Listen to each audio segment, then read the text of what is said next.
So I was eager to order the Snapdragon variant of the Samsung S24, and as soon as it hit 12 am midnight on 22nd September, I quickly refreshed the Flipkart app to order that, and then this happened. Tried to order and then again this happened multiple times. But finally I was able to order the cobalt violet color with 8128GB variant of the S24, as that's what my budget allowed me to. And after that the delivery man arrived. Well, the doorstep delivery is getting crazier nowadays. So I got excited to receive the phone, which he calmly gave me, only for my biggest fear to come true.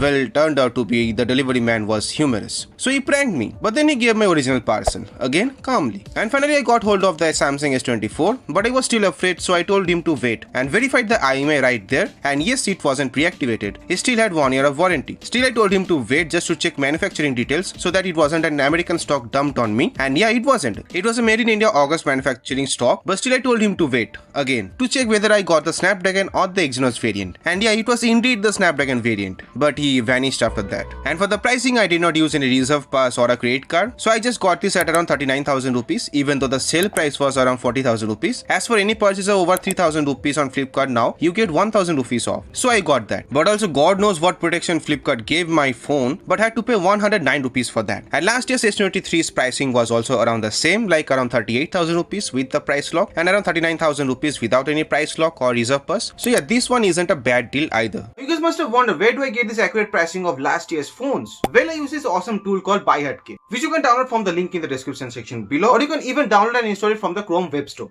After that, open the platform whichever you want to buy a product from and search for the product. And then the first option you get to see is this compare option, where you get to see the same product's pricing in different platforms, which will help you to compare the product and buy the product at its best available price. Also in the sidebar you can see the price history of the particular product, where you can see last 1 year's detailed pricing of the particular product, like what was the highest price of the product, which was the lowest price of the product, which is the average pricing going for the particular product, and also you can see last year's BBD sales price. And also with the help of this price graph, you can truly check whether the particular product is truly in a discount or it's a fake discount. And also you can set the price alert for the particular product, like it will automatically notify you if the product is available again for its cheapest price. Also you can set the desired pricing for the particular product, and it will again automatically notify you once the product hits that pricing. You can also use the auto coupon feature during the checkout, where it will automatically apply multiple free coupons, and that will help you to get the product at even cheaper price. And on the same side, but you can get to see the product lookalike, where you can easily find similar products related to your product. And also you get the spend lens option, which shows the total spending in the platform and also the number of products you have ordered till date, as you can see here mine. And you could also use the BuyHatK extension, as it's gonna be a very useful thing, especially during these Flipkart, BBD or Amazon JF sales. So make sure to download this. All the links are in the description section below, and thank you BuyHatK. But let's bring back our focus back to the phone and talk about the build and design. It's a compact phone and fit perfectly in my hand, so 100 users won't be an issue with this one, at least for me. Also, the first time I held this, it felt surprisingly light yet solid at around 167 grams of weight, and also the side frames were also very thin at around 7.6 millimeters only. And yes, the edges were sharp, but not an issue since I'm gonna use a case anyways. The frame and the glass were both matte finished, and the texture felt so soft and smooth on my hands that I really enjoyed it. Yes, the back glass was protected by the Gorilla Victus 2. It supports either a eSIM and a nano SIM, or 2 nano SIMs at a time with an IP68 rating. And I also checked for any scratches or dents, but it wasn't there, so no issues with the build and design. Now the display is a 6.2-inch dynamic AMOLED 2X display, which is a Full HD Plus one with LTPO, which means while at use it can go as high as 120Hz, and while not at use it can jump back to 1Hz. The display was adequately sharp with 422 ppi, and the bezels were super thin with Gorilla Victus 2 display protection as well. The phone can go really bright, be it in indoors or even outdoors, and even under direct strong sunlight. It was visible easily to me. It is rated at around 2600 nits in peak brightness, and yes, you can play HDR videos easily on this one everywhere on any platform you want, and the display quality felt genuinely flagshipy. And I also used this in its default vivid mode, so the colors or the blacks were very punchy, and overall the display was amazing. It has also stereo speakers, so have a listen for yourself with the default Dolby sound settings.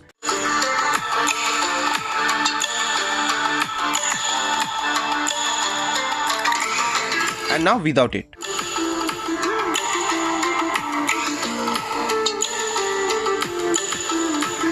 It could be best enjoyed on a flat surface in landscape mode by the way. The separation felt good enough with good loudness, even though a little more loudness could have been better. But yes, there is enough bass for its size with no distortions at highest volume. But yes, the vibration feedback felt good, but obviously not the best. Now I haven't tested the performance to its full potential, as I've had this phone for barely 24 hours as of making this video. So we'll let you know after my 2 days testing, and also I'll be trying to post a gaming video by tomorrow. But as of now, it feels smooth and responsive. I mean, obviously it should. And I've also used the cameras outdoors at around full brightness under the hot sun, and it did get warm, but it didn't stutter or glitched even for once. So the performance as of now looks good, but obviously I will be testing you and providing a video by tomorrow or by Saturday. And software wise, it's running on Android 15 as of now, and I did receive the August security update while making this video, and it will get another 6 years worth of updates. Even though it did release with the Snapdragon variant, the update policy remains unchanged. And yes, you get a hell lot of AI features to play around with, and the software feels smooth and responsive with good animations. It has a 50 megapixel main, 12 megapixel